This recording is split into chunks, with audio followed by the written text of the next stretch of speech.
bari Morris Tembo w'imyaka 23 kandi birinavuga Alan Masereka hamwe na Isoma Boy bona abaturage ababuhati Kasangari bwombora yabwe Sumbu ukurigira Daniel Muhindo uyireberiho n'ameshoje agira ngo Butandu biriho shahanka inaza Kasese banyuma y'ikimotoka iziri kumanywa casino truck ukutahirira abantu babiri ababeyi bari harboda bakaferaho hamwe n'ubiri nabavuga Julia ito twarora mutoka nechoka kuli yeje yatomera umuti babiri ni bankorera kabatembeye banje bayikira mu muhanda makumyanaha babugana n'ikirore cy'abatemeye babiri bagire gukora mu katari kigaramira ogu yashobora ngo ikimotoka iki kibandize kutomera wapicho ndijo ukikizeho butabwamani na banyuma driver wacu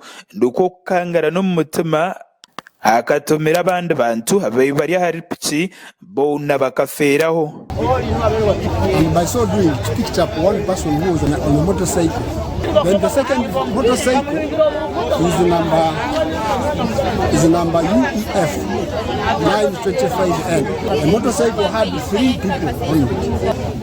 They have all died. Having been knocked by this vehicle, registration number UBD 325D.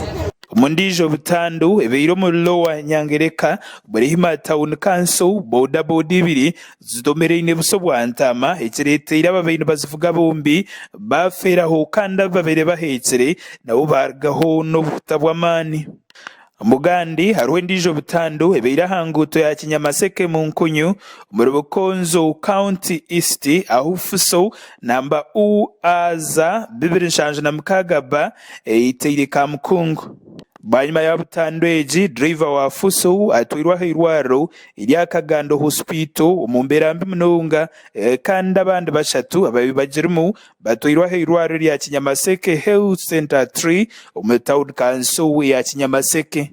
Umugamzi wa polisi umucange cya Rwenzori East Superintendent of Police Luke Mbasu amze abafire kandi yahiga abantu ukugendera hangenderwaho iziri kuba ziri hanguto abo kuba Butandu nyinge ziri kubaho ndizijaho banyuma y'abavugi obutwatwara bubonero bw'enguto nk'ikintu kikuru. Registered a fatal accident which have claimed the lives of three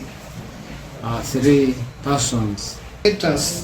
Let people be very careful whether you are a pedestrian on road, either you are riding a motorcycle or a bicycle, either you are driving. Please be conscious of your life.